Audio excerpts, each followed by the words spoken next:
जय हिंद एवरीवन। हम class 10th का RS अग्रवाल का मैथ कर रहे हैं ICSE बोर्ड का।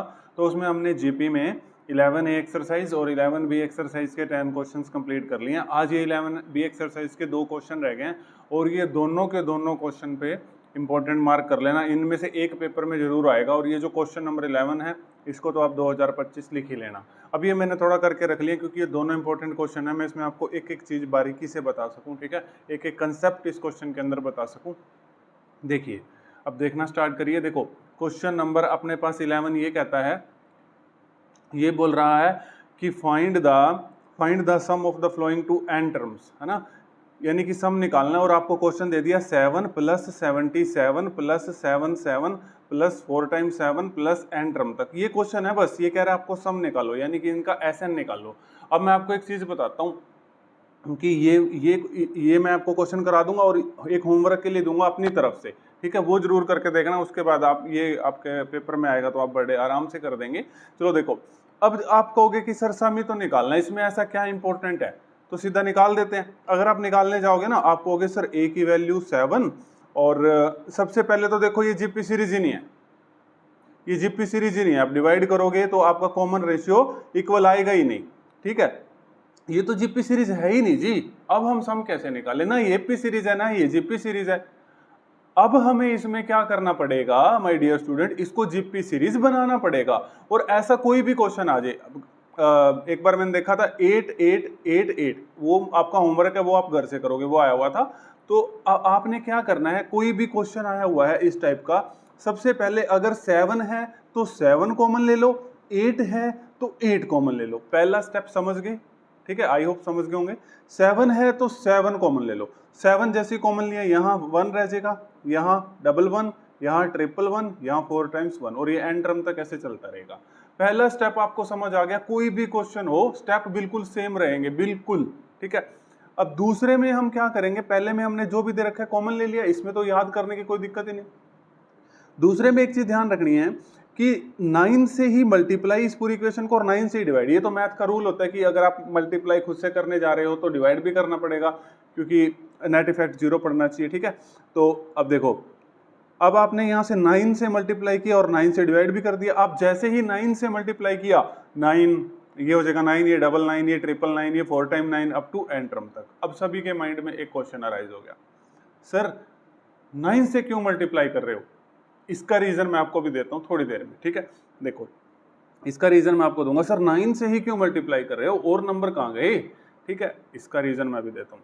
तो देखो, अब नेक्स्ट स्टेप में दे दूंगा। अब आपको यहां तक समझ आ गया, आई होप सबको समझ आ गया होगा, ठीक है। उसके बाद 9 को आप क्या लिख सकते हो, 10 - 1।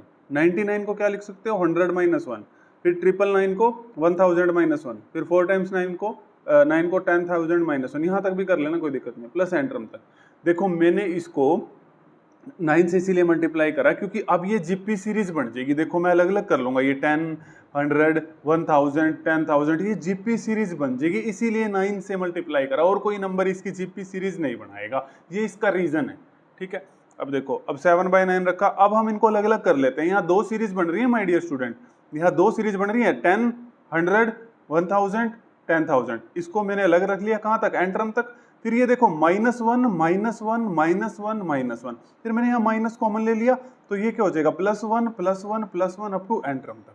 सबको समझ आ गया होगा। अब देखो, अब 7/9 अब अलग अलग कर, अब हम अलग अलग कर ली मैंने यहाँ पर, देखो इसको अलग अलग कर लिया।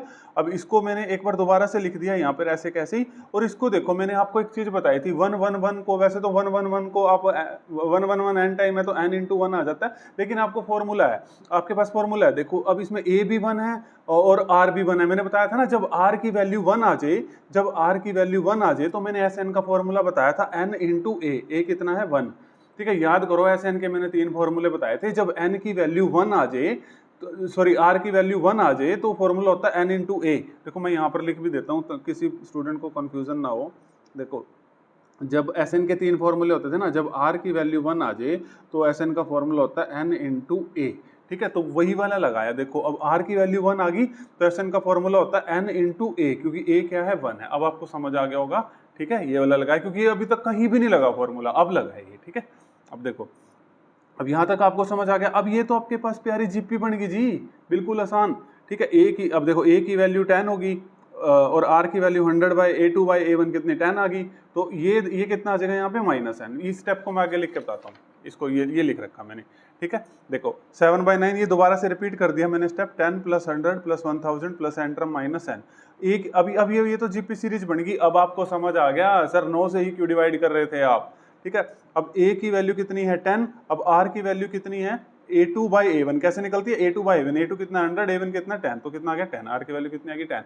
अब r की वैल्यू ग्रेटर देन 1 आ गई, तो फटाफट से फॉर्मूला बताओ कौन सा लगेगा सर, ये लगा दो a r⁴n -1 divide by r -1, क्योंकि जब r ग्रेटर देन 1 होता है तो सर ये फॉर्मूला लगा दो, ठीक है।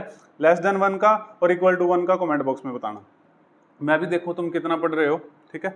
अब देखो 7/9 ऐसे कैसे, और यहाँ पर फॉर्मूला लगा दिया a r⁴n -1 divide by r -1। a की वैल्यू है 10, r की वैल्यू है 10, और नीचे r -1 10 -1, r की वैल्यू है 10 तो 10 -1, n ऐसे का ऐसे, -n ऐसे का ऐसे, ठीक है। अब 7/9, अब देखिए इसको इससे मल्टीप्लाई करोगे तो बेस सेम है तो पावर ऐड, अब इसकी पावर तो है ना, इसकी पावर क्या है 1 है, तो बेस सेम है तो पावर ऐड, तो देखो क्या हो जाएगा n+1 माइनस, और ये 10 इससे भी मल्टीप्लाई होगा -10, और डिवाइड बाय 10 - 1 कितना हो जाएगा 9, और -n ऐसे का ऐसे। अब देखो 7/9 ऐसे कैसे, अब 10⁻n प्लस ये एलसीएम ले लीजिए, है ना, 9 एलसीएम आ गया, ये इधर, ठीक है। मैं एलसीएम कैसे लेता हूँ, इन दोनों को मल्टीप्लाई कर लेता हूँ, इसको इधर सिंपल तरीके से ले लेता हूँ, सिंपल तरीके से एलसीएम ले लेता हूँ, और आप जैसे मर्जी इसको एलसीएम ले सकते हैं। 10⁻n + 1 -10, और ये हो जाएगा -9n, 9 इधर जाएगा डिवाइड बाय 9। अब ये देखो 9 × 9 7/81, और ये 10⁻n + 1 -10 -9n, ये आपको समझ आ गया होगा, ठीक है। क्वेश्चन नंबर 11 मैंने बता दिया, मैंने इसीलिए करके रख लिया था ताकि वो आपको बहुत अच्छे से ना समझ आ जाए, ठीक है। अब क्वेश्चन नंबर 12 भी, 11 और 12 में से एक क्वेश्चन पक्का है, मार्क कर लो भाई, ठीक है, पेपर में। वैसे ज़्यादा चांसेस मुझे 11 के लग रहे हैं, 12 भी इंपॉर्टेंट है। अब देखो इसको देखो, इसमें भी बहुत बच्चे कंफ्यूज हो जाते हैं जी। इस क्वेश्चन में देखो ये कहता है फाइंड द सम, यानी कि SN sum of n terms of series, जिसकी mth टर्म दे दी है, जहां भी ये TH टर्म दिख जाए यानी कि TN की बात कर रहा है, ठीक है। तो जिसकी mth टर्म दे दी है 2⁻m + 2m, यानी कि TM दे दिया है 2⁻m + 2m। अरे भाई साहब, सबसे पहले तो हमें इस टाइप के क्वेश्चंस में ना, ये क्वेश्चन आप एक ही दे रखा है इस बुक में, तो इस टाइप के क्वेश्चन में ना हमें सबसे पहले तो भाई एक जीपी सीरीज निकालनी पड़ेगी, या वो जीपी हो या एपी हो, अभी मुझे कुछ नहीं पता। मैं m की वैल्यू 1 रखता हूँ, मैं m की वैल्यू 1 रखूंगा तो T1 आ जाएगी फर्स्ट टर्म, तो 2⁻1, जहां पर m है वहां पर ये 1 रख दूंगा, 2 × 1, ये इसको मैं ऐसे ही रखूंगा पावर में, ये भी बताऊंगा मैं पावर में क्यों रख रहा हूँ। फिर मैं m की वैल्यू 2 पुट कर दूंगा, तो 2⁻2 + 2 × 2, ठीक है। फिर m की वैल्यू 3 रखूंगा, 2⁻3 + 2 × 3। अब इसने कहा था सम, अब इनको तीनों को उठा के सम कर दूंगा, T1 + T2 + T, इतना बहुत है, T3 तक बहुत है। अब इसने सम कहा था ना माय डियर स्टूडेंट, तो तीनों को उठा के सम कर दूंगा, T1 + T2 + T3 up to n terms तक। अब T1 क्या था 2⁻1 + 2 × 1, देखो मैंने कहा ना ऐसे कैसे रखना अभी आप इसको, ठीक है। और T2 क्या था 2⁻2 × 2 × 2 प्लस 2⁻3 2 × 3, ये T3 था, प्लस n टर्म्स तक, ठीक है। अब देखना ये बहुत सुंदर क्वेश्चन बन चुका है, देखना अब आपके पास ना इसमें दो सीरीज बन जाएंगी, एक जीपी सीरीज भी और एक एपी सीरीज भी। देखो इसको अलग कर लो, 2⁻1 2⁻2 2⁻3 n टर्म तक अलग कर लिया, इसको अलग कर लो 2 × 1 + 2 × 2 + 2 × 3 अलग कर लिया n टर्म तक। अब ये जीपी सीरीज बन रही है, ये एपी सीरीज बन रही है जी, ये एपी सीरीज बन गई, ये जीपी सीरीज बन गई। ये जीपी सीरीज कैसे बन गई, ए की वैल्यू 2 है, आर की वैल्यू क्या आ जाएगी 2⁻2/2, तो आर की वैल्यू कितनी आ गई 2, जब इसको काटोगे तो। अब r की वैल्यू जब ग्रेटर देन 1 होती है तो Sn का क्या फॉर्मूला होता है my dear student, a r⁻n - 1 divide by r - 1। a कितना है 2, r कितना है 2, n ऐसे कैसे -1, r कितना है 2, 2 - 1 प्लस। अब ये आपके पास my dear student AP series बन गई, a की वैल्यू कितनी है 2, d कैसे निकलता है एपी में a2 - a1, 4 - 2 = 2।